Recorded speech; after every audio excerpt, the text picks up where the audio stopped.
bringing together 100 innovators from 14 countries, and many of them representing, of course, projects that have been running over time.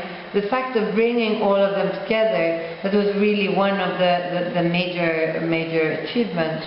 And also the way so many different partners manage to work together, because our systems are sometimes a little bit challenging, but everyone was putting his or her own little bit, and then together we were able to pull off something amazing, which none of us, I'm sure, could have been able to do on his or her own. So it was a true manifestation of teamwork in its really most genuine sense. And then in addition, we had people who could not come, for example, to Nairobi. We had, for example, the World Intellectual Property Organization. They organized a video conference for the farmers to learn about their patent rights. So, you know, everyone was bringing their things, and then we had policy dialogues, 4 of them, over the 3 days, addressing really important topics. And usually we have this big, the UN room, and I was amazed and surprised to see it full of people. And in addition, on top of that, I was thinking that maybe, you know, are we going to have a big debate? And yes, we did. And we had to stop our sessions, but before preempting every question from the audience. So I think that was a massive, massive thing.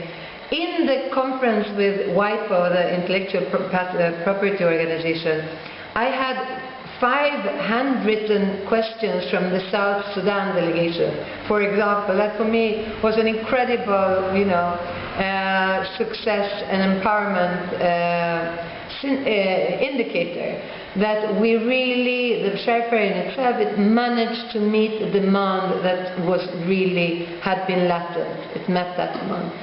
So that was amazing. And then the policy dialogues, of course, they emanated in some kind of salient recommendations. And the one was that there is really need to build women's organizations. The other one is to strengthen the capacity of women, and especially young women, to grow as leaders. The third one was to also provide all the surrounding services, such as financial, technical support, so that technologies can thrive. And the fourth one was to identify transformative technologies and then find ways, and this is fifthly, to upscale them. Because as we said, these were isolated approaches, right?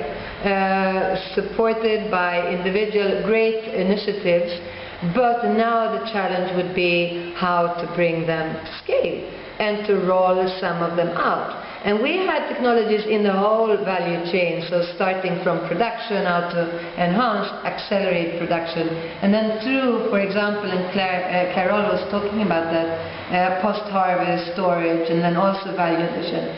So I think a little bit, depending on the types of partnerships one could envisage, one could review the different technologies that had been generated in this event, and then scale some of them up, of course taking into consideration different criteria, such as obviously affordability of the user and manufacturability and all of that. So what we are planning now, and we have a concept for the upscaling with the partners that we are reviewing currently, coming out and building really on the experiences, it's going to center a lot around a technology promotion group, bringing on board critical people, bringing different vital perspectives on how you would assess technology, right, in order to review its upscalability, right? And then also to develop a strategy and